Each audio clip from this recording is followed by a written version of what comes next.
नमस्कार साथियों, स्वागत है एक बार फिर से आपका बिब्लियोफाइल स्टडी सेंटर के डिजिटल प्लेटफॉर्म पर। दोस्तों, जैसा कि आपको स्क्रीन पे नज़र आ रहा है, इंग्लिश लैंग्वेज का मेंस का पेपर हम लोग सॉल्व करने वाले हैं और पेपर जो नंबर है वो है 124106। तो आइए शुरू करते हैं। दोस्तों, सबसे पहले अपने पास में पैसेज है। पैसेज का सॉल्व करने का तरीका पहले भी मैंने आपको बताया है। इसको पूरा पढ़ेंगे और उसके बाद में क्वेश्चंस हम लोग सॉल्व कर लेंगे। तो आइए शुरू करते हैं। देखिए, थोड़ा मैं आइडिया दे देता हूँ आपको। ये जो पैसेज है ये रिजर्वेशन से संबंधित है कि जो शेड्यूल कास्ट है एससी, उनको किस तरीके से रिजर्वेशन और दिया जा सकता है, या अगर कोई व्यक्ति धर्म परिवर्तन करके शेड्यूल कास्ट में आता है तो उसके साथ रिजर्वेशन उसको मिलना चाहिए, नहीं मिलना चाहिए, इस तरीके की चर्चा है। शुरू करते हैं। सबसे पहले दिया है, the centre has appointed a 3 members commission to examine the sensitive issue of extending scheduled caste SC status to all those who have historically suffered discrimination and untouchability regardless of the religion they now profess. Supreme Court के सामने ये मामला आया कि जो schedule caste है उनके अंदर उन लोगों को भी शामिल किया जाए जिनके साथ धर्म या जाति के आधार पर कभी ना कभी जो है दिक्कत हुई है या उनको जो है समस्या का सामना करना पड़ा। अब उस चीज़ से मतलब नहीं है कि वे आज कौन सा धर्म फॉलो कर रहे हैं, भले ही वे हिंदू हों, मुसलमान हों, सिख हों, ईसाई हों, राजपूत हों, जाट हों, उन चीज़ों से फ़र्क नहीं है। अगर किसी समय उनके साथ जाति के आधार पर भेदभाव हुआ है, छुआछूत की समस्या उनके साथ आई है, तो उन्हें शेड्यूल कास्ट में शामिल किया जाए। ये मुद्दा सुप्रीम कोर्ट के सामने आया। तो सुप्रीम कोर्ट ने क्या किया, 3 मेंबर की एक कमेटी उन्होंने बनाई कि वो इस मामले की क्या करे, जांच करे। आगे है, it is a task fraught with difficulty for the panel headed by former Chief Justice of India K.G. Balakrishnan, as it will have to grapple with both social realities and ideological objections while addressing the core question। अब ये जो 3 member की committee है, इसके head या इसके अध्यक्ष किसको बनाया गया है? वो भारत के पूर्व चीफ जस्टिस थे के.जी. बालाकृष्णन जी, उनको बनाया गया। लेकिन उनके सामने बहुत बड़ी चुनौती है कि उनको 2 चीज़ों का सामना करना है। एक तो सोशल रियलिटी, सामाजिक वास्तविकता क्या है, और दूसरा आइडियोलॉजिकल ऑब्जेक्शन। आइडियोलॉजी मतलब एक तरीके की विचारधारा समाज में होती है, तो उन्हें समाज का भी सामना करना है और समाज की जो विचारधारा है रिजर्वेशन को लेकर, उसको भी उनको टैकल करना है। तो उनके सामने बड़ा चुनौतीपूर्ण कार्य है। आगे क्या है, the government itself has described it as a seminal and historically complex sociological and constitutional question. सरकार ने भी खुद माना है कि ये एक बड़ा ही जटिल मुद्दा है। This is not the first time the issue has come before the supreme court. The panels appointment comes in the wake of the court asking the center to clarify its position on the issue, or has been examined by a commission headed by a former chief justice। ऐसा नहीं है कि पहले ये problem नहीं हुई, पहले भी प्रॉब्लम हुई है, लेकिन इस बार सरकार को मजबूरन कमेटी गठित करनी पड़ी और इस मुद्दे के ऊपर उन्हें अपना विचार रखने पर मजबूर होना पड़ा। In 1985, the Supreme Court agreed that historical discrimination may continue even after members of the scheduled caste convert to other religions, but did not decide in favor of such converts being given scheduled caste status, as it felt there was not enough material outlining their condition after conversion। कहा जा रहा है कि supreme court ने ये माना कि बहुत सारे शेड्यूल्ड कास्ट के लोगों के साथ समस्या आती रही, उन्होंने धर्म परिवर्तन कर लिया उसके बाद भी, परंतु केवल इस आधार पर सरकार और कोर्ट ने ऐसा नहीं माना कि भी उनको रिजर्वेशन दिया जाए। कोर्ट ने कहा कि बहुत सारे लोग जो शेड्यूल्ड कास्ट में कन्वर्ट हुए, उन्होंने अपना रिलीजन भी चेंज किया, उनके साथ दिक्कतें भी आई, लेकिन फिर भी सरकार ने और कोर्ट ने रिजर्वेशन में उनको शामिल नहीं किया। आगे कहा, it is to be welcome that the Balakrishnan commission has been asked specifically to examine the changes that Dalits go through after conversion in terms of their social status and the discrimination they may face along with the implications of their scheduled caste status। लेकिन अब जो committee बनी है जिसके head कौन है, श्री बालाकृष्णन जी हैं, उनसे सरकार ने कहा है कि वे विशेष रूप से इस चीज़ पर ध्यान दें कि जो दलित लोग हैं जब वो कन्वर्ट हो जाते हैं, मतलब शेड्यूल्ड कास्ट में जब वो हैं और फिर वो कन्वर्ट होकर किसी दूसरे धर्म को अपना लेते हैं, तो उसकी वजह से क्या समस्याएं आती हैं और उस स्थिति में क्या उनको जो है मिलना चाहिए या रिज़ल्ट नहीं मिलना चाहिए रिजर्वेशन का। आगे है, the National Commission for Religious and Linguistic Minorities headed by retired chief Justice Ranganath Mishra also examined this issue.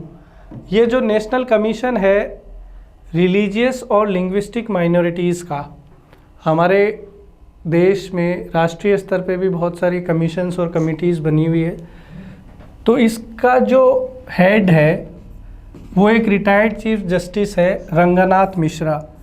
उन्होंने भी इस मुद्दे की जांच करी है। कौन से मुद्दे की? जो एससी को रिजर्वेशन बढ़ाने की बात हो रही है कि धर्म परिवर्तन के बाद में भी वो एससी में ही रहे और उन्हें रिजर्वेशन का लाभ मिले।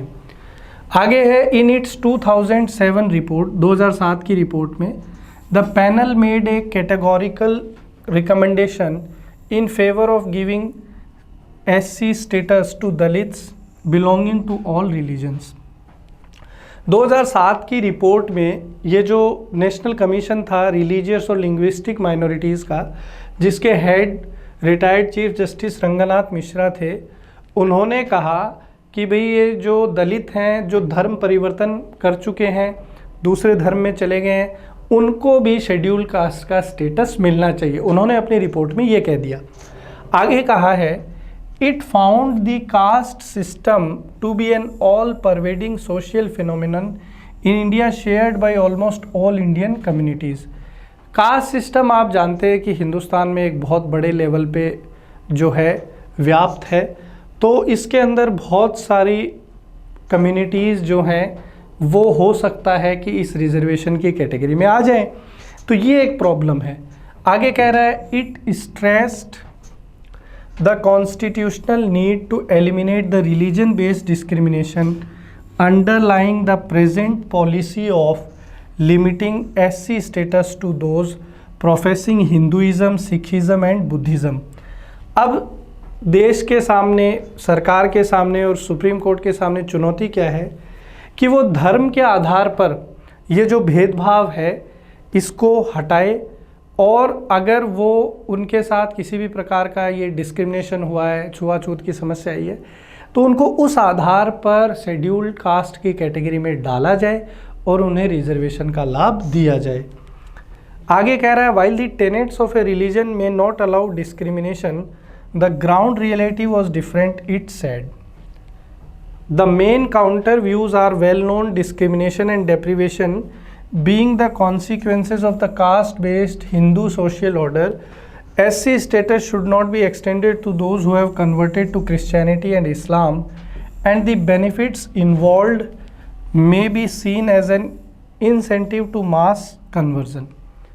अब सुप्रीम कोर्ट ने कहा कि भाई जो हिंदू हैं, मतलब जो दलित कन्वर्ट होकर हिंदू धर्म को अपनाए हैं, उनको तो शेड्यूल्ड कास्ट की कैटेगरी में डाल देंगे, लेकिन जो कन्वर्ट होकर, दलित से कन्वर्ट होकर क्रिश्चियनिटी को जिन्होंने अपनाया, इस्लाम को जिन्होंने अपनाया, सिखिज़म को जिन्होंने अपनाया, उनको जो है ये चीज़ ना दी जाए, क्योंकि अगर ऐसा हो गया तो ये कन्वर्जन को बढ़ावा देगा और बहुत सारे लोग जो है वो हिंदू रिलीजन में कन्वर्ट हो जाएंगे सिर्फ रिजर्वेशन का लाभ लेने के लिए। आगे कहा है another objection is that the share of the reservation pie available to Dalits among Hindus may shrink if new sections are included.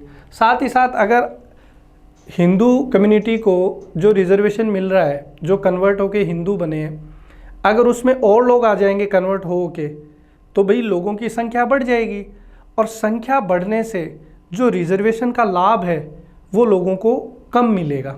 इसलिए सरकार ये नहीं चाहती, कोर्ट ये नहीं चाहता कि ज़्यादा से ज़्यादा लोग कन्वर्ट होकर हिंदू बन जाएं ताकि वो उनको शेड्यूल्ड कास्ट का जो है लाभ मिले।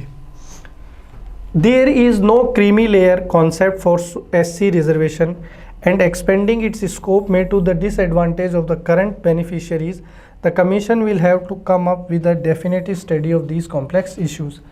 अब SC जो रिजर्वेशन है उसमें कोई क्रीमी लेयर का कॉन्सेप्ट भी नहीं है, तो इसकी वजह से अगर करंट लोग जो हैं जो कन्वर्ट होके आए हैं और उनको शेड्यूल कास्ट का स्टेटस अगर देते जाएंगे तो ये वर्तमान में जो लोग हैं उनके लिए हानिकारक होगा। तो कहा है कि सरकार को और कमीशन को इन जटिल मुद्दों की निर्णायक स्टडी करनी पड़ेगी। अब आगे चलते हैं और क्वेश्चंस की तरफ। फर्स्ट क्वेश्चन हमारी स्क्रीन पर है। पैसेज के अनुसार शेड्यूल्ड कास्ट स्टेटस जो है वो क्रिश्चियनिटी और इस्लाम को क्यों नहीं दिया जाना चाहिए, केवल हिंदुओं तक ही क्यों उसको लिमिट रखा जाना चाहिए, इसके क्या कारण है। पहला, the benefits involve may be seen as an incentive to mass conversion. बिल्कुल सही बात है कि अगर आपने क्रिश्चियनिटी और इस्लाम को भी दे दिया SC का स्टेटस कि जो दलित कन्वर्ट होकर क्रिश्चियन बनेंगे या मुस्लिम बनेंगे उनको भी शेड्यूल कास्ट में कंसीडर किया जाएगा, तो बहुत सारे दलित जो है वो क्रिश्चियन और मुस्लिम बनना शुरू कर देंगे। तो ये बिल्कुल ठीक बात है। दूसरा कह रहा है the share of the reservation pie available to Dalits among Hindus may shrink if new sections are included. बिल्कुल सही बात है कि अगर आपने क्रिश्चियन में कन्वर्ट हुए लोगों को, इस्लाम में कन्वर्ट हुए लोगों को भी शेड्यूल्ड कास्ट का स्टेटस देना शुरू कर दिया, तो जो हिंदुओं को ये शेड्यूल्ड कास्ट का जो शेड्यूल्ड कास्ट का फ़ायदा या रिजर्वेशन मिल रहा है, उनके जो एडवांटेज है वो कम हो जाएगा, उनका फ़ायदा कम हो जाएगा। तीसरा है because discrimination and deprivation being the consequences of the caste based Hindu social order. बिल्कुल, हिंदू सामाजिक जो परिवेश है उसमें भेदभाव और लोगों को सही चीज़ें नहीं मिलना, इसका सबसे बड़ा कारण क्या है, कास्ट सिस्टम। बिल्कुल, कास्ट सिस्टम की वजह से ही हमारे समाज की दुर्दशा हुई है, ये हम भी जानते हैं। अगला है because the commission has not a definite study of these complex issues. इस चीज़ की चर्चा पैसेज में नहीं हुई है कि कमीशन ने अच्छे से स्टडी नहीं की है, इसकी वजह से जो है क्रिश्चियनिटी और इस्लाम की तरफ रिजर्वेशन नहीं देना चाहिए, ये चीज़ मेंशन नहीं है। हालांकि ये बोला गया है कि कमीशन को इस जटिल मुद्दे की निर्णायक अध्ययन करना चाहिए, लेकिन निर्णायक अध्ययन नहीं हुआ है, इसके कारण ऐसा हो रहा है, ये कहना गलत हो जाएगा। तो यहाँ पर ऑप्शन बी जो है वो हमारा करेक्ट होगा, क्योंकि फर्स्ट, सेकंड, थर्ड जो है वो बिल्कुल ठीक बात है और फोर्थ जो है वो ठीक नहीं है। अगला क्वेश्चन देखिए, why Supreme Court failed to decide in favour of such converts being given scheduled caste status. Supreme Court जो है वो ये निर्णय लेने में असमर्थ क्यों हुआ कि भाई ये जो कन्वर्टेड लोग हैं इनको शेड्यूल्ड कास्ट का स्टेटस दिया जाना चाहिए कि नहीं दिया जाना चाहिए। तो इसका रीज़न है as there was not enough evidence which outline the condition after conversion, क्योंकि इस बात का पर्याप्त सबूत नहीं मिला कि कन्वर्जन के बाद जो है उनके जीवन में कोई बदलाव आया या नहीं आया। तो अगर वो कन्वर्ट करने के बाद में भी उनके साथ वही स्थिति है तो फिर उनको जो है रिजर्वेशन का लाभ मिलना चाहिए। अगर कन्वर्जन होने के बाद उनकी स्थिति बदल जाती जीवन की तो फिर रिजर्वेशन देने की ज़रूरत नहीं थी। तो ये यहाँ पर ऑप्शन ए जो है अपना ठीक है। अगला क्वेश्चन देखिए, Which of the following statement is are not correct with respect to the report made public by the National Commission for Religious and Linguistic Minorities? Religious और Linguistic Minorities की जो कमीशन बनाई थी, जिसको मिश्रा जी ने हेड किया था, जो भी पूर्व चीफ जस्टिस थे, उनकी रिपोर्ट क्या थी? तो फर्स्ट है, the panel was against granting of scheduled caste status to Dalits belonging to all religions. अब यहाँ पर ध्यान दीजिए, देखो क्वेश्चन क्या पूछा गया है कि कौन सा सत्य नहीं है। तो पहला ऑप्शन है कि पैनल जो है वो खिलाफ था दलित्स को रिजर्वेशन देने के जो दूसरी कास्ट से, तो ये गलत बात है भाई। वो जो है वो तो देना चाहते थे कि किसी भी जाति का हो उसको दे दो शेड्यूल्ड कास्ट का रिजर्वेशन, तो ये चीज़ कहना गलत हो जाएगा। दूसरा क्या है, the caste based system is present in only Hinduism. ये बिल्कुल ठीक बात है। ये जो जाति की व्यवस्था है ये केवल हिंदुओं में है और दूसरे धर्मों में नहीं है। The ground reality was similar to the principles of a religion with regard to discrimination. जो मूल नियम है डिस्क्रिमिनेशन के, समस्या के, वो ये जाति और वर्ण के आधार पर जो है जो बांटा गया है ये है। तो यहाँ पर ऑप्शन बी जो है वो अपना ठीक होगा। पहला गलत है, सेकंड और थर्ड बिल्कुल सही है। अब अपन आगे चलते हैं। अगला है, why speaker stated that it is to be welcomed that Balakrishnan commission has been asked specifically to examine the changes. Speaker जो वक्ता है, जो लेखक है जिसने ये आर्टिकल लिखा है, वो ये क्यों कह रहा है कि इस बात का स्वागत किया जाना चाहिए कि बालाकृष्णन कमीशन जो है उनसे ये पूछा गया है और उनसे ये कहा गया है कि वो इन बदलावों को, जो प्रॉब्लम्स है, इनको डीपली स्टडी करे। इसका रीज़न क्या है? तो इसका रीज़न है क्योंकि 1985 में सुप्रीम कोर्ट जो है उन्होंने डिसाइड नहीं किया कि ऐसे लोग जो कन्वर्ट होकर के आए हैं उनको शेड्यूल्ड कास्ट का स्टेटस दिया जाना चाहिए due to the dearth of enough material outlining their condition after conversion. क्योंकि कन्वर्जन के बाद उनके जीवन में सुधार हुआ है या अभी भी वो समस्या का सामना करना पड़ रहा है, इस चीज़ का पर्याप्त सबूत नहीं है। इसलिए उन्होंने कहा है कि भी इसकी अच्छे से जांच की जाए, अध्ययन किया जाए। तो यहाँ पर ऑप्शन बी जो है ये अपना करेक्ट आंसर होगा। आगे कहा है कि सिनोनिम बताइए हाईलाइट वर्ड का, जो सेंटेंस में रेफ़र किया गया है। तो यहाँ पर जो हाईलाइटेड वर्ड है वो मैं आपको बता देता हूँ। डेफिनेटिव का सिनोनिम पूछा गया आपने से। तो डेफिनेटिव का मतलब होता है दोस्तों निर्णायक, और निर्णायक का पर्यायवाची चारों में से कौन सा हो जाएगा? कंक्लूसिव हो जाएगा। तो ऑप्शन सी अपना करेक्ट आंसर है। अब अपन आगे चलते हैं। एक और पैसेज अपने सामने आ गया है। ये वाला पैसेज मैं आपको बता देता हूँ दोस्तों। जैसे अपने क्रिकेट में IPL होता है, इंडियन प्रीमियर लीग, बहुत बड़ी लीग है, वैसे ही फुटबॉल में सुधार करने के लिए इंडिया में इंडियन सुपर लीग चलती है ISL, उसके ऊपर चर्चा है। तो आइए देखते हैं। कह रहा है with the 9th season of Indian super league commencing in Kochi and the ball set to roll at the FIFA Under-17 Women's World Cup in Bhubaneswar from Tuesday, football in India can finally put behind a chaotic and unpleasant period that was littered with boardroom battles and litigation in the nation's highest courts. ये कह रहा है Indian super league का 9वां season शुरू होने वाला है। कहाँ पर? कोची में। और Under-17 महिला वर्ल्ड कप भी होने वाला है फुटबॉल का। कहाँ पर? भुवनेश्वर के अंदर, मंगलवार से। और ये हो रहे हैं तो ये कहा जा सकता है कि अंततः फुटबॉल की स्थिति जो है वो भारत में सुधर रही है, क्योंकि भाई ISL इंडियन सुपर लीग हो रहा है कोची में, Under-17 FIFA वर्ल्ड कप हो रहा है। FIFA मतलब जो फुटबॉल की सबसे बड़ी ऑर्गेनाइजेशन है, जैसे क्रिकेट में ICC है, वैसे वो Under-17 वुमेन वर्ल्ड कप करवा रही है भुवनेश्वर में। तो आप कह सकते हैं कि भारत में फुटबॉल की स्थिति सुधर रही है। आगे कहा है the two competitions have received fresh leases of life.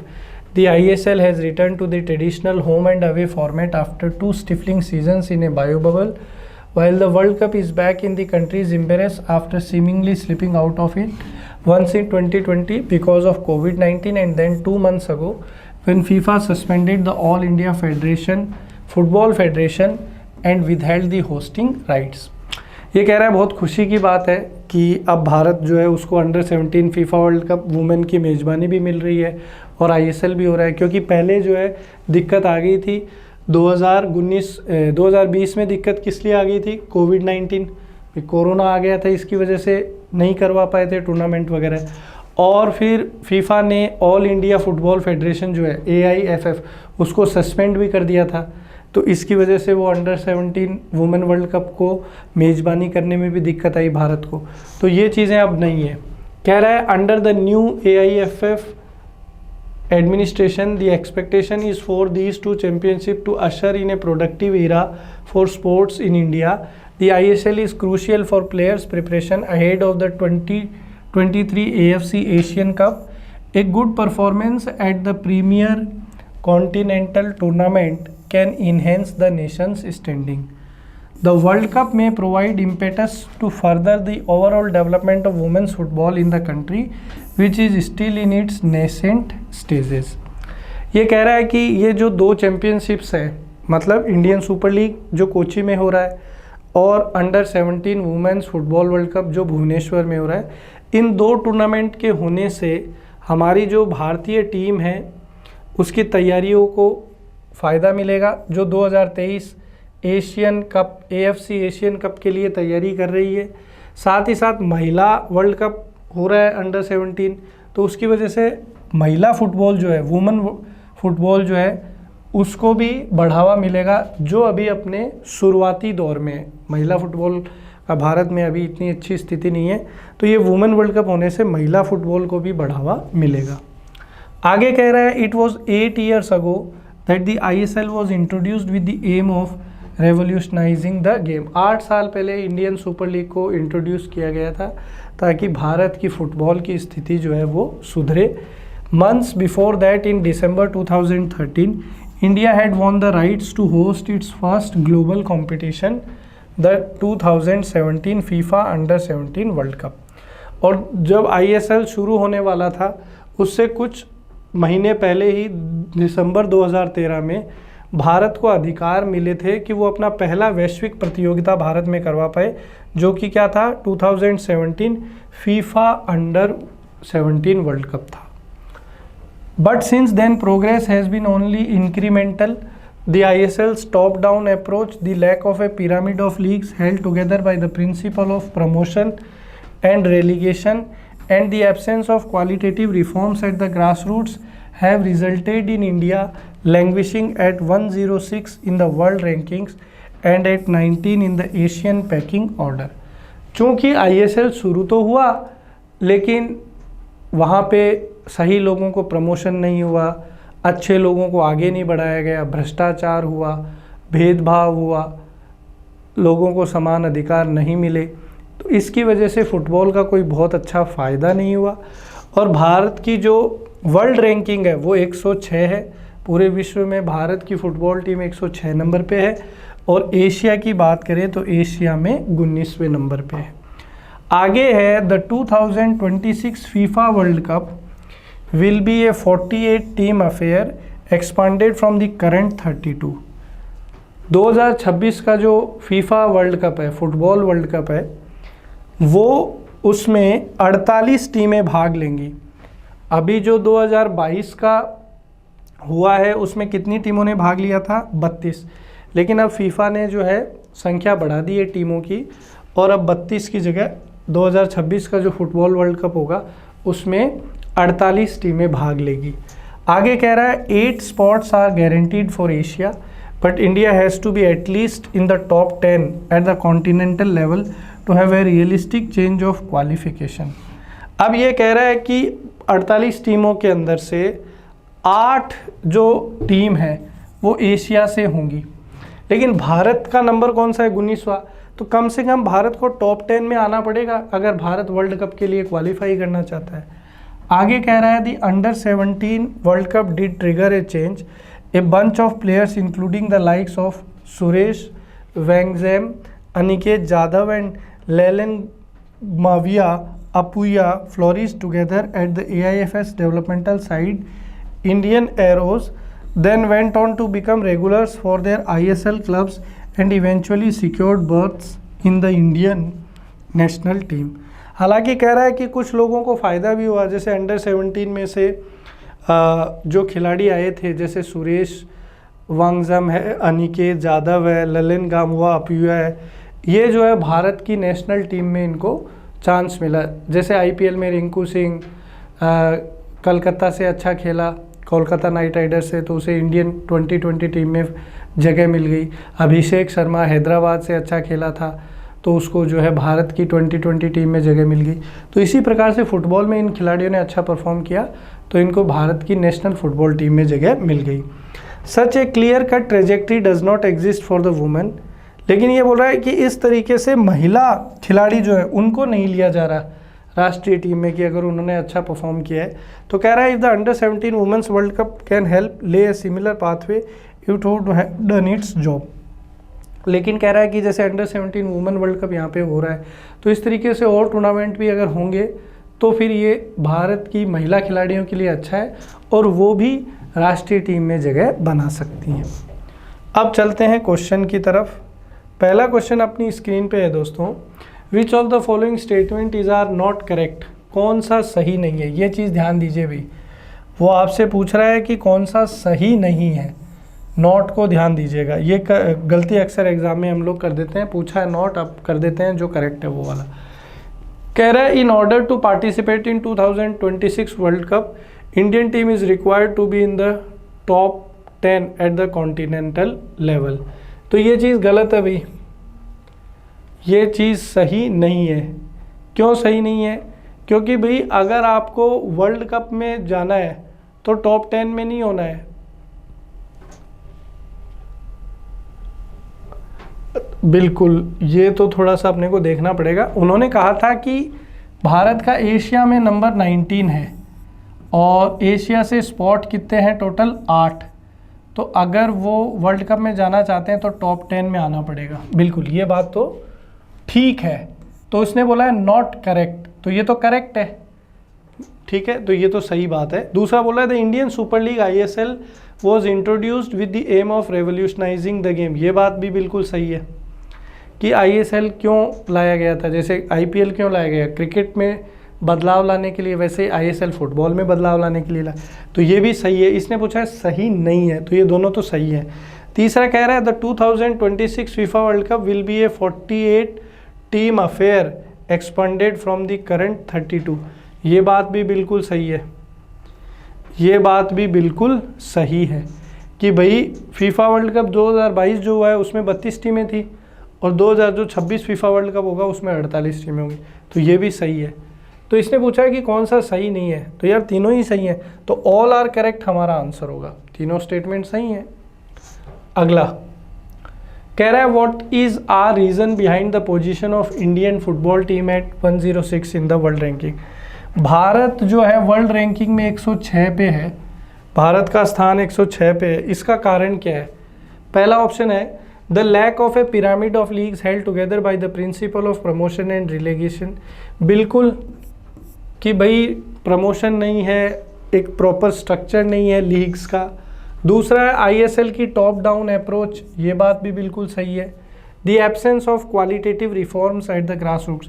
Grass root का मतलब होता है कि बेसिक जो आधार है, ढांचा है, वहाँ पर सुधार नहीं हुए हैं, तो ये बात भी बिल्कुल ठीक है। तो इसने कहा है कि कौन से कारण है, तो तीनों ही कारण है, तो फर्स्ट सेकंड थर्ड हमारा आंसर हो जाएगा। अगला क्वेश्चन देखो, कह रहा है why speaker stated that such a clear cut trajectory does not exist for the women. भाई जिस प्रकार से पुरुष खिलाड़ियों को टीम में आने का मौका मिला राष्ट्रीय टीम में, वैसे महिला खिलाड़ियों को क्यों नहीं मिल पाया, इसका कारण क्या है? तो इसका कारण पहला ऑप्शन है because there is specific path established for the man to secure seat in the Indian team by flourishing together at AIFS Indian Arrows and then went on to become regulars for their ISL clubs. Because so far the Indian Super League has failed to live up its promise, ये गलत है। Indian team is at 19 in the Asian packing order which inhibiting women team to prosper in its sphere. बिल्कुल गलत बात है। Men team की rank से women पे क्या फ़र्क पड़ेगा? Because a good performance at the premier continental tournament, ये भी गलत। तो ऑप्शन ए बिल्कुल ठीक होगा कि जिस प्रकार पुरुषों में एक निश्चित रास्ता है कि आपने ISL में अच्छा परफॉर्म किया तो आपको भारतीय नेशनल जो टीम है उसमें आपको मौका मिलेगा, लेकिन महिलाओं के लिए ऐसा नहीं है। तो ये प्रॉब्लम है महिलाओं को आगे पहुंचने में। तो ए ऑप्शन ठीक है। कह रहा है in what are the circumstances where it seem that the hosting rights of the FIFA under 17 women's world cup were sleeping out of India. Bharat के हाथ से होस्टिंग के जो राइट्स हैं, मेज़बानी के जो अधिकार है, वो बीच में स्लिप हो रहे थे, निकल रहे थे। तो उसका कारण क्या था? तो इसका कारण ये था कि एक तो कोविड-19 आ गया था, 2020 में कोरोना आ गया था, उसके कारण वो होस्ट करने में दिक्कत आने लग गई थी। दूसरा, फीफा ने ऑल इंडिया फुटबॉल फेडरेशन को सस्पेंड कर दिया था और मेज़बानी पर रोक लगा दी थी। ऊपर लिखा हुआ है two stifling seasons played in a bio bubble impelled OIA to take the hosting rights from India. ये तो गलत बात है। बायो बबल में भारत ने लोगों को खिलाया, उससे तो वाहवाही हुई कि यार इन्होंने एक प्रॉपर बायो बबल बना के लोगों को खिला दिया। तो इस वाले में सेकंड और थर्ड हमारा आंसर होगा। ये कारण थे जिसकी वजह से हमारे हाथ से जो है वो स्लिप हो रहा था। अगला क्वेश्चन ये है कि हमें सिनोनिम बताना है, पर्यायवाची बताना है। किसका पर्यायवाची बताना है? नेसेंट का पर्यायवाची बताना है। ठीक है, तो दोस्तों नेसेंट का जो पर्यायवाची है वो क्या होगा? बर्जनिंग। नेसेंट का पर्यायवाची क्या होगा? बर्जनिंग होगा। नेसेंट का मतलब जो चीज़ नई है, शुरुआती दौर में है, तो उससे कौन सा वर्ड रिलेट कर जाएगा? बर्जनिंग। अगला क्वेश्चन देखिए। अगला क्वेश्चन आपसे कह रहा है कि एप्रोप्रिएट ऑप्शन बताइए, फिल इन द ब्लैंक्स का क्वेश्चन है। One string was handed dash by the musician to the shopkeeper for repair. तो स्ट्रिंग का मतलब होता है तार, और म्यूजिशियन कौन होता है? जो संगीत यंत्र बजाता है, जैसे गिटार बजाने वाला, हारमोनियम बजाने वाला, वायलिन बजाने वाला, ड्रम बजाने वाला, उस व्यक्ति को बोलते हैं म्यूजिशियन। तो ये कह रहा है म्यूजिशियन ने एक तार दिया, किसको दिया? दुकानदार को, ठीक करने के लिए। तो दोस्तों एक फ्रेजल वर्ब बनती है हैंड ओवर। हैंड ओवर का मतलब होता है किसी को कोई चीज़ सौंपना। तो यहाँ पर हमारा आंसर ऑप्शन ए हो जाएगा। हैंड ओवर करा उन्होंने दुकानदार को, एक तार सौंपा, किस चीज़ के लिए? उसको रिपेयर करने के लिए। आगे बढ़ते हैं। अगला क्वेश्चन है फिल इन द ब्लैंक्स का। In India as perhaps in many other countries of the world trees have been held in veneration since dash times. कि भारत में दूसरे देशों की ही तरह जो पेड़ हैं उनको काफ़ी प्राचीन समय से वेनरेशन मतलब कि उनको क्या दिया जाता है? पेड़ों को सम्मान दिया जाता है, साथ ही साथ पेड़ों की क्या की जाती है? पूजा। जैसे अपन आज भी देखते हैं कि पीपल का पेड़ हो गया, ठीक है, तो वहाँ पर लोग जो है पूजा वगैरह करते हैं। और भी तुलसा का जो पेड़ है अपने यहाँ, वो भी पूजनीय है, उसकी पूजा की जाती है। तो आदिकाल से, प्राचीन समय से भारत में जो पेड़ हैं उनको सम्मान और की दृष्टि से देखा जाता है और उनकी पूजा भी की जाती है। तो इसमें एंशिएंट टाइम्स आ जाएगा, प्राचीन समय से। अगला क्वेश्चन देखिए। He peeled dash apple and cut it into slices. Peel का मतलब होता है छीलना। पील का मतलब क्या हो जाएगा दोस्तों? पील का मतलब हो जाएगा छीलना। तो ये कहना चाह रहा है कि उसने सेब छीला था और फिर उसको जो है स्लाइसेस में काट दिया, मतलब पीसेज में या टुकड़ों में। तो एप्पल से पहले आर्टिकल लगाना है। तो एप्पल सिंगुलर काउंटेबल नाउन है, और एप्पल में ए किसका प्रोनाउंसिएशन है? हिंदी लैंग्वेज के वॉवेल का। तो कौन सा आर्टिकल आ जाएगा? Article D, option D, article an. He peeled an apple and cut it into slices. कि उसने एक सेब छीला था और उसको फिर टुकड़ों में काट दिया था। अगला देखिए 74। तो 74 में दोस्तों दोबारा एक पैसेज आ गया है, इस बार क्लोज टेस्ट है तो इसको करते हैं। कह रहा है gender equality is not a fundamental human right but a necessary foundation for peaceful prosperous and sustainable world. कि लैंगिक समानता जो है वो एक मूलभूत मानव अधिकार ही नहीं है केवल, बल्कि एक जरूरी आवश्यक आधारशिला है शक्तिशाली, शांतिमय और निरंतर आगे बढ़ने वाले विश्व का। मतलब कि अगर हमारे वर्ल्ड में लैंगिक समानता होगी, लैंगिक समानता मतलब पुरुषों और महिलाओं को बराबर समझा जाएगा, तो ही हम लोग इस संसार को, इस समाज को एक ऐसा स्थान बना सकते हैं जहाँ पे शांति है, समृद्धि है, प्रेम है। कह रहा है there dash progress over the last decades, more girls are going to school, fewer girls are forced into early marriage, more women are serving in parliament, positions of leaderships and law are being reform to gender equality. ये कह रहा है कि पिछले कुछ दशकों से काफ़ी सुधार हुआ है, ज़्यादा लड़कियां अब स्कूल जा रही हैं, उनको शिक्षा मिल रही है। बहुत सारी लड़कियां जो है अब बाल विवाह उनका नहीं कराया जा रहा, उनको पढ़ाया जा रहा है। बहुत सारी महिलाएं संसद में पहुंच चुकी हैं, बहुत सारी महिलाएं मंत्री भी बनती हैं और देश को चला रही हैं, आगे बढ़ा रही हैं। और महिलाओं से संबंधित कुछ कानून हैं, उनमें भी सुधार हुए हैं, संशोधन हुए हैं। आगे कह रहा है despite these gains many challenges remain, discriminatory laws and social norms remain dash, women continue to be underrepresented at all levels of political leadership, and 1 in 5 women and girls between the ages of 15 and 49 report experience physical or sexual violence by an intimate partner within a 12-month period।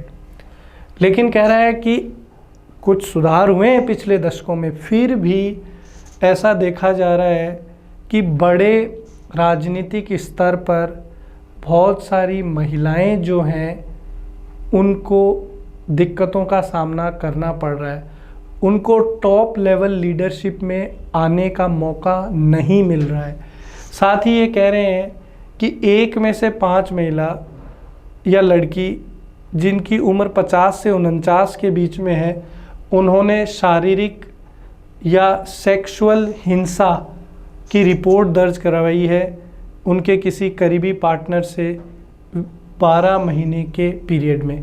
तो ये कह रहा है कि पिछले 12 महीने का अगर आंकड़ा लिया जाए तो 5 में से 1 महिला ने ये रिपोर्ट करवाई है कि उनके साथ या तो शारीरिक शोषण हुआ है या उनका मानसिक शोषण हुआ है उनके किसी नज़दीकी साथी के द्वारा।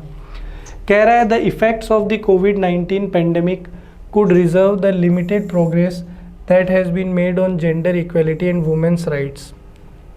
कोरोना महामारी के कारण भी जो हमारी प्रोग्रेस चल रही थी लैंगिक समानता को लेकर, उसको थोड़ा झटका लगा है, वो कम हुई है। The corona virus outbreak existing inequalities for women and girls across every sphere from health and the economy to security and social protection. Corona की वजह से स्वास्थ्य और आर्थिक आधार पे महिलाओं के साथ जो दिक्कतें आई हैं वो उजागर हो गई है।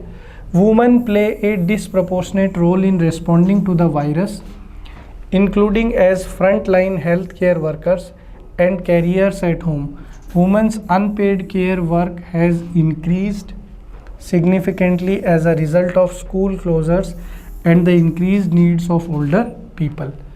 कोरोना के समय बहुत सारी महिला डॉक्टर्स ने, महिला नर्सेज ने बढ़ चढ़ के सेवा की लोगों की, लेकिन उनको उस प्रकार का मेहनताना, उस प्रकार का सम्मान, उस प्रकार की प्रशंसा नहीं प्राप्त हुई जिसकी वो हकदार थी। Women are also harder hit by economic dash of कोविड-19 as they disproportionately work in insecure labour markets.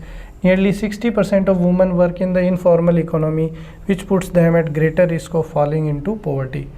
ज़्यादातर जो महिलाएं हैं वो एक अनऑर्गेनाइज्ड प्राइवेट सेगमेंट में काम करती हैं, जहाँ पर उनको उस तरीके की तनख्वाह नहीं मिलती, भुगतान नहीं मिलता, सैलरी नहीं मिलती, और इस कारण वे डे बाय डे गरीबी में जाती रहती हैं। पहला सेंटेंस है कि भाई select the most appropriate option. Gender equality is not only a fundamental human right but a necessary foundation for a peaceful, prosperous and substantial world. Their dash progress। अब ये बोल रहा है कि पिछले दशकों में कुछ प्रोग्रेस हो चुकी है, तो जो काम हो चुका है उसके अंदर प्रेजेंट परफेक्ट का हम लोग यूज़ करते हैं। तो चूंकि हमारा सब्जेक्ट सिंगुलर है तो देयर हैज़ बीन प्रोग्रेस यहाँ पर अपना उचित आंसर हो जाएगा। अगला देखिए second option, and laws are being reformed to, नियमों को संशोधित किया गया है, किस लिए? टू एडवांस जेंडर इक्वलिटी, लैंगिक इनइक्वलिटी, लैंगिक असमानता जो है उसको कम किया जाए, जेंडर इक्वलिटी हो, इस चीज़ को बढ़ावा करने के लिए जो है नियमों में भी काफ़ी बदलाव किए गए हैं। आगे है थर्ड ऑप्शन, सोशल जो नियम हैं वो अभी भी कैसे हैं? रिमेन परवेजिव, अभी भी वो दृढ़ हैं।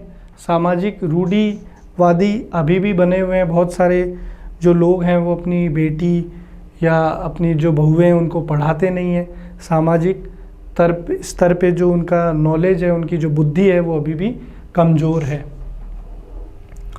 अगला ऑप्शन है द कोरोना वायरस आउटब्रेक, इसमें आ जाएगा एग्जरबेट्स, कि कोरोना ये जो महामारी आई है इसने और ज़्यादा बढ़ाया है महिलाओं के प्रति होने वाली अत्याचार को और गरीबी को।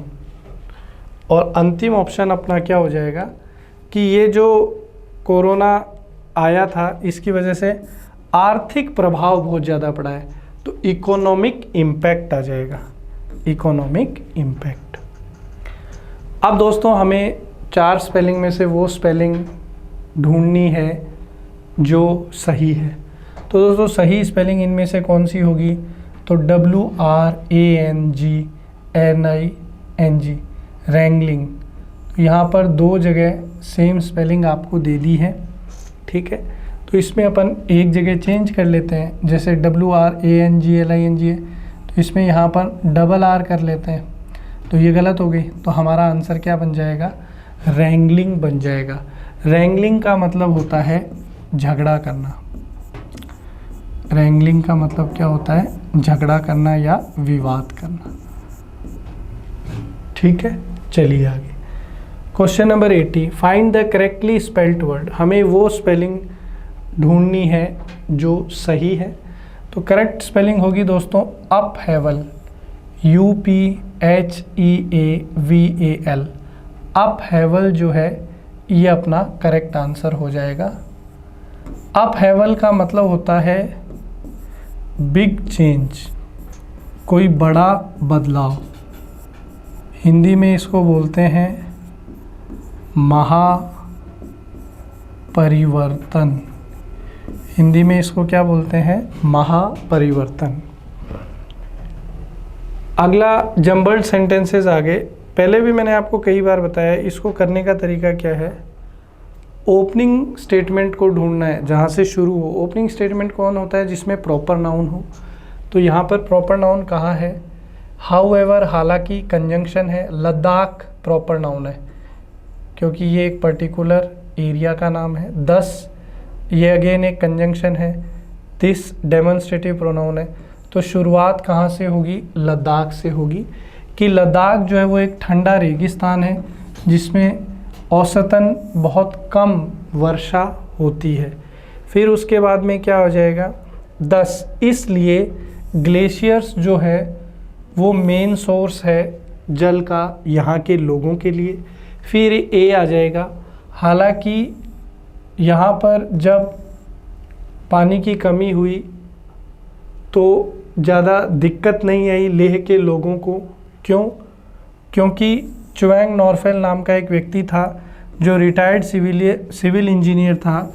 वो आर्टिफिशियल ग्लेशियर्स के आइडिया से वहाँ पे आया। उसने कहा कि आर्टिफिशियल ग्लेशियर बना देते हैं तो उसकी मदद से पानी मिल जाएगा, तो यहाँ पर पानी की कोई समस्या नहीं आएगी। तो ये सबसे पहले फर्स्ट, फिर ये सेकंड, फिर ये थर्ड और ये फिर फोर्थ, इस तरीके से होगा। तो B C A D, option B हमारा करेक्ट आंसर है। अगला देखो, जैसा कि मैंने अभी आपको बताया था प्रॉपर नाउन वाला ओपनिंग स्टेटमेंट होगा, तो प्रॉपर नाउन चेक करो कहाँ पर है। द इंटरेस्ट रेट्स, ये अपना प्रॉपर नाउन है क्या? हो सकता है। इट नॉट ओनली हेल्प्स, ये नहीं होगा pronoun opening statement. One of the best veg, ये हो सकता है। अंडर दी फिक्स्ड, तो अंडर प्रेपोजिशन है तो यहाँ से नहीं होगा, तो या तो सी से शुरू हो सकता है या ए से।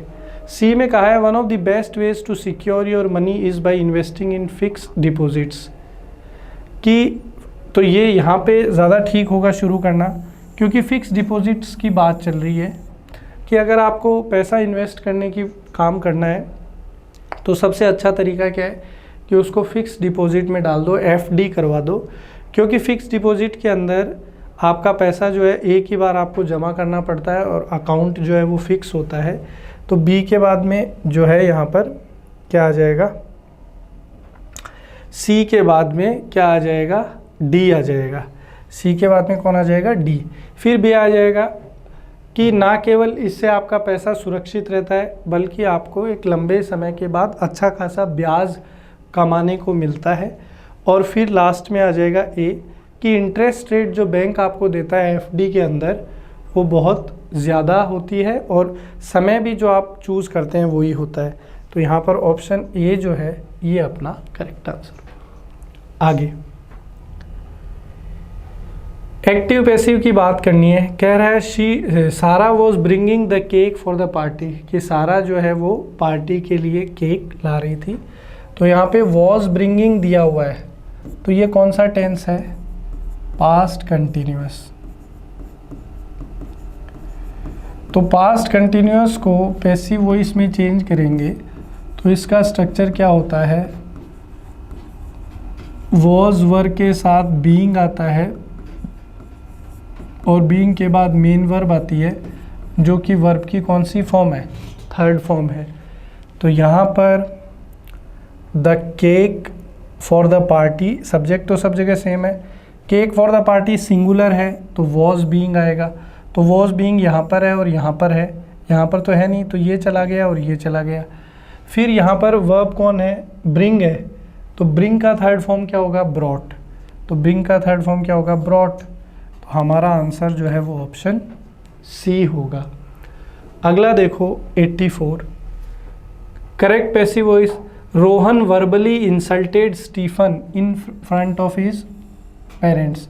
इंसल्टेड सेकंड फॉर्म है, सेकंड फॉर्म मतलब कौन सा टेंस हो गया, पास्ट सिंपल। तो पास्ट सिंपल को अगर पैसिव वॉइस में चेंज करना है तो ये क्या हो जाएगा, वॉज वर्ब के साथ क्या लगेगी, थर्ड फॉर्म लगेगी। तो यहाँ पर आप देखिए वॉज वर्ब के साथ थर्ड फॉर्म कहाँ पर है, तो यहाँ पर तो देखिए बीइंग है, ये कॉन्टिन्यूअस में आता है। यहाँ पर हैज़ के साथ थर्ड फॉर्म है तो ये गलत हो गया। यहाँ पे भी हैड के साथ है तो ये गलत हो गया। यहाँ वॉज के साथ थर्ड फॉर्म है तो ये आंसर हो जाएगा, Stephen was verbally insulted by Rohan in front of his parents. अगला देखो, let the experts emphasise the importance of renewable energy. देखिए लेट से अगर शुरू होता है तो पैसिव अगर बनाना है तो let plus object plus B plus third form, ये सेंटेंस हमारा बनता है। बी के साथ थर्ड फॉर्म, तो चेक करिए बी के साथ थर्ड फॉर्म कहाँ पर है, तो एक तो यहाँ पर है बी के साथ थर्ड फॉर्म, यहाँ पर इस के साथ थर्ड फॉर्म है तो ये गलत हो गया। बी के साथ थर्ड फॉर्म यहाँ है लेकिन पीछे विल है तो ये भी गलत हो गया। तो ए और बी में से है। तो let the experts emphasise the importance of renewable energy, so the importance of renewable energy ये हमारा ऑब्जेक्ट है जो पैसिव में सब्जेक्ट बनेगा, तो ये हो जाएगा let the importance of renewable energy be emphasised by the experts. तो यहाँ पर ऑप्शन ए जो है हमारा करेक्ट आंसर हुआ। आगे Saurabh said alas we have been cheated. देखिए नरेशन में जब भी एलास आ जाए तो इसके लिए कौन सा फ्रेज अपन यूज़ करते हैं? इसके लिए अपन लिखते हैं एक्सक्लेम्ड विथ सॉरो। क्या लिखते हैं? Exclaimed with sorrow. तो यहाँ पर एक्सक्लेम्ड विथ सॉरो कहाँ पर है? एक तो ए में है और एक सी में है, तो यही आंसर हो सकते हैं, बी और डी चला गया। अब ए में है Saurav exclaimed with sorrow that they have been. Have been नहीं होगा, बी हैव बीन ये प्रेजेंट परफेक्ट है, तो present perfect changes to past perfect, ये होता है नरेशन में, तो हैड बीन आ जाएगा। तो हमारा आंसर कौन सा है? Option C. आगे देखो, she said to me I was thinking of going out for dinner but had changed my mind later on. देखो सेड टू किस में चला जाएगा? टोल्ड में। सबसे पहले तो ये चीज़ समझनी है, डायरेक्ट से इनडायरेक्ट में जाते हैं तो रिपोर्टिंग वर्ब के अंदर अगर सेड टू है तो वो किस में चेंज हो जाएगा? टोल्ड में। तो अगर आप ये चीज़ जानते हैं तो ए और बी तो चले गए, अब सी और डी में चेक करो। तो कह रहा है she told me that I, और यहाँ पर है she told me that she, तो ये फर्स्ट पर्सन है। First person changes according to subject, narration में हम लोग पढ़ते हैं, ये फॉर्मूला पढ़ा होगा ना आपने, SO1 1 2 3, मतलब first person according to subject, second person according to object और थर्ड पर्सन नो चेंज। तो यहाँ पर ये first person according to subject C में चेंज हो जाएगा, तो हमारा आंसर क्या हो गया? डी। ठीक है, इस तरीके से करो आप एग्ज़ाम में, टाइम बचेगा आपका, एक एक सेकंड में आ जाएगा। ये तो मैं एक्सप्लेन कर रहा हूँ, अगर तुम अपने दिमाग में इसको करोगे ना तो ये 1 सेकंड का क्वेश्चन है।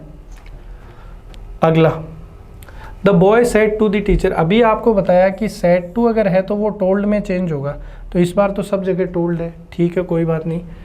The boy told the teacher, तो टोल्ड द टीचर 3 जगह ही है, तो डी चला गया। सर, अब ये कौन सा पर्सन है? फर्स्ट पर्सन, तो फर्स्ट पर्सन अभी आपको बताया अकॉर्डिंग टू सब्जेक्ट, तो बॉय के अकॉर्डिंग ये आई किस में चेंज होगा? ही में, तो ही कहाँ पर है? तीनों जगह है, ठीक है भाई। अब ये कौन सा टेंस है? प्रेजेंट सिंपल, तो present simple changes to past simple, तो वॉज वीक, इज वीक, तो ये चला गया। अब ए और बी बचे, weak in maths and seek. भाई ये सीक कौन सा टेंस है? Present simple changes to past simple, तो सीक का सेकंड फॉर्म क्या होता है? सॉट, तो हमारा आंसर क्या हो जाएगा? Option C. आगे, वन वर्ड सब्सटीट्यूशन। एक ऐसा व्यक्ति जो चलने में या हिलने में असक्षम है, तो उसको बोलते हैं दोस्तों क्रिपल। क्रिपल का मतलब होता है लंगड़ाना, लंगड़ा कर चलना, जिसका एक पैर नहीं है या कट गया है या है तो वो लंगड़ा के जो चलता है उसको क्रिपल बोलते हैं। नेक्स्ट, एक कंफ्यूज्ड, कॉम्प्लिकेटेड और एम्बैरेसिंग सिचुएशन। एक ऐसी सिचुएशन, परिस्थिति जो बहुत ज़्यादा कठिन है और आपके लिए शर्मिंदा करने वाली है, तो उसको अपन बोलते हैं इम्ब्रोग्लियो। क्या बोलते हैं? इम्ब्रोग्लियो। नेक्स्ट, लाउड टॉक और स्पीच। एक ऐसा भाषण जिसमें ज़ोर ज़ोर से बोल रहे हैं या भाषण दे रहे हैं, बात कर रहे हैं, तो उसको हैरेंग बोलते हैं दोस्तों। क्या बोलते हैं? हैरेंग बोलते हैं। आगे, बाइट द बुलेट, मुहावरा। बाइट द बुलेट का ये अर्थ है दोस्तों कि आप अपनी हार मान लेते हैं। क्यों? क्योंकि जिस चीज़ से आप संघर्ष कर रहे हैं या सामना कर रहे हैं उस पर विजय पाना असंभव है। तो बाइट द बुलेट के लिए हो जाएगा to get something over with because it is inevitable. किसी चीज़ से जो है आप पीछा छुड़ा लेते हैं क्योंकि उससे जीतना संभव नहीं है। Next, Arunima is the Apple of her mother's आई। ये है ईडियम आपका, एप्पल ऑफ मदर्स। तो ये जो मुहावरा है एप्पल ऑफ वन्स आई, इसका मतलब होता है नियर और डियर वन, किसी का प्यारा या दुलारा होना। तो अगर ऑप्शन की तरफ जाएंगे तो ये ऑप्शन डी ठीक हो जाएगा, a person of whom her mother is extremely fond and proud. अगला, by the skin of your teeth, मुहावरे का अर्थ है बाल बाल बचना या कार्य होना। बाल बाल बचना या एकदम लास्ट मोमेंट पे कोई काम होना। तो इसके लिए हो जाएगा to just barely get by और मेक इट। नेक्स्ट, ग्रेशियस का अपोजिट अर्थ बनाना है दोस्तों। ग्रेशियस का मतलब होता है विनम्र, तो इसका अपोजिट क्या हो जाएगा? अक्खड़, जो विनम्र नहीं है, जिसमें मैनर्स नहीं है, तो रूड हमारा आंसर होगा। Next, abide. अबाइड का मतलब होता है अनुसरण करना। अबाइड का मतलब क्या होता है? अनुसरण करना। तो इसका अपोजिट क्या होगा? किसी चीज़ के लिए मना करना, किसी का अनुसरण नहीं करना, तो रिजेक्ट इसका एंटोनिम होगा। अगला, यील्ड। यील्ड का मतलब होता है उत्पादन करना, तो सिनोनिम पूछ रहा है बेस्ट, तो प्रोड्यूस हो जाएगा यील्ड का सिनोनिम। अगला, डिसिपेट। तो डिसिपेट का अर्थ क्या होता है? डिसिपेट का अर्थ होता है दोस्तों गायब होना, तो गायब होने का पर्यायवाची पूछ रहा है, तो डिसअपीयर हो जाएगा, ऑप्शन डी। अगला आपको कह रहा है कि चेक करिए कि अंडरलाइन वर्ड सही है कि नहीं। अंडरलाइन क्या है? ये है, I will be gone two by, यहाँ तक है, I will be gone two by A cupboard which will fit under the stairs. ये बोल रहा है कि मैं एक ऐसी कबर्ड खरीदने जा रहा हूँ जो स्टेयर्स यानी कि सीढ़ियों के नीचे फिट हो जाए। तो निकट भविष्य को अपन नियर फ्यूचर को, फ्यूचर सिंपल टेंस अपन पढ़ते हैं जब ये कॉन्सेप्ट आता है कि निकट भविष्य को बताने के लिए अपने पास एक फ्रेज़ है, बी फॉर्म है, फिर यहाँ पर गोइंग टू, और गोइंग टू के बाद वर्ब की फर्स्ट फॉर्म। इसमें कौन सी बी फॉर्म आ सकती है? तो इसमें इज एम आर आ सकती है, तो यहाँ पर यही इस्तेमाल करेंगे। ये बोला मैं लाने वाला हूँ, तो I am going to buy, B form going to और उसके बाद वर्ब की first form. Next, underline segment. I am sure you can win the match if you try hard. Hardly underlined है इसमें। ये कह रहा है मुझे पूरा विश्वास है कि तुम मैच जीत सकते हो अगर तुम मेहनत करो। अब हार्डली जो है ये तो नेगेटिव एडवर्ब है। एडवर्ब चैप्टर जब हम पढ़ते हैं तो मैं आपको बताता हूँ कि हार्डली एक नेगेटिव एडवर्ब है, और हार्डली का तो मतलब हो जाएगा मुश्किल से। हार्डली का मतलब क्या हो जाएगा? मुश्किल से। तो उसने मुश्किल से अगर वो करेगा कोशिश तो कैसे जीतेगा? मेहनत करेगा तो जीत सकता है। तो करेक्ट एडवर्ब कौन होगा? हार्डली की जगह हार्ड आएगा। नेक्स्ट, एरर बताना है। कह रहा है grapes can not gathered from thistles, कि जो अंगूर हैं उनको हम लोग झाड़ियों से इकट्ठा नहीं कर सकते। तो ये पैसिव में है कि अंगूरों को इकट्ठा नहीं किया जा सकता, तो पैसिव में है, तो ये जो थर्ड फॉर्म है ये बी के साथ आएगी। तो आपका करेक्ट सेंटेंस बनेगा grapes can not be gathered from thistles. तो यहाँ पर ऑप्शन बी जो है इसमें एरर है। अगला, Mohan eyes reflect a hope for a better future in Microsoft. Mohan की जो आंखें हैं उनमें माइक्रोसॉफ्ट कंपनी के अंदर अच्छी ग्रोथ की चमक नज़र आ रही है।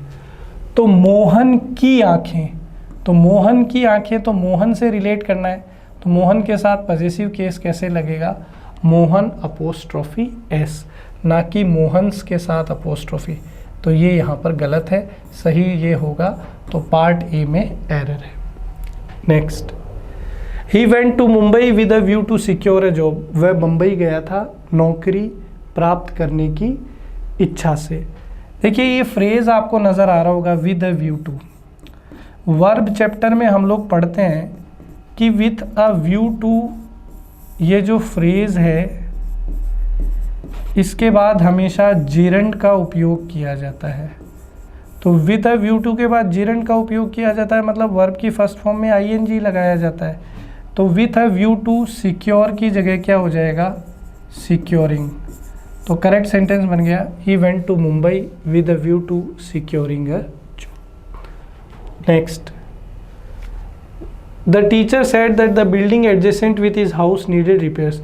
शिक्षक ने कहा, क्या कहा था? कि उसके घर के बगल में जो बिल्डिंग है उसको मरम्मत की ज़रूरत थी। तो प्रेपोजिशन की गलती है, एडजेसेंट विथ नहीं होता, एडजेसेंट टू होता है, एडजेसेंट टू होता है। फिक्स प्रीपोजिशन में मैंने आपको क्लास में लिखवाया हुआ है। एडजेसेंट टू का मतलब होता है के बगल में, एडजेसेंट टू का मतलब क्या होता है, के बगल में, ठीक है। Next, the headmaster with all he senior teachers have come to attend the meeting. ये हैव गलत है। देखिए सब्जेक्ट वर्ब एग्रीमेंट का कॉन्सेप्ट है, अगर आप विथ वर्ड से दो सब्जेक्ट जोड़ते हैं तो आपका जो वर्ब होगा ये पहले सब्जेक्ट पे डिपेंड करेगा। इसमें और भी वर्ड है, with, together with, along with, as well as, besides, except, बहुत सारे हैं। तो अगर आपने इनसे दो सब्जेक्ट कनेक्ट किए तो आपका जो वर्ब है ये पहले सब्जेक्ट पे डिपेंड करेगा।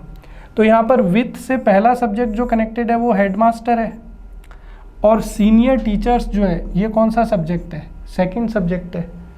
तो पहला सब्जेक्ट हेडमास्टर सिंगुलर है तो हैव नहीं आएगा, सिंगुलर वर्ब आएगी जो कि क्या है, हैज़। कौन से एरर हो गया, पार्ट बी में। तो इसी के साथ दोस्तों ये सेशन अपना यहाँ समाप्त होता है। उम्मीद करता हूँ कि जो भी क्वेश्चन हमने सॉल्व किए हैं वो आपको समझ में आए हैं। सेशन आपको पसंद आया हो तो इसको लाइक करें, अपने दोस्तों के साथ शेयर करें। मिलते हैं अगले सेशन में, तब तक के लिए पढ़ते रहिए। जय हिंद।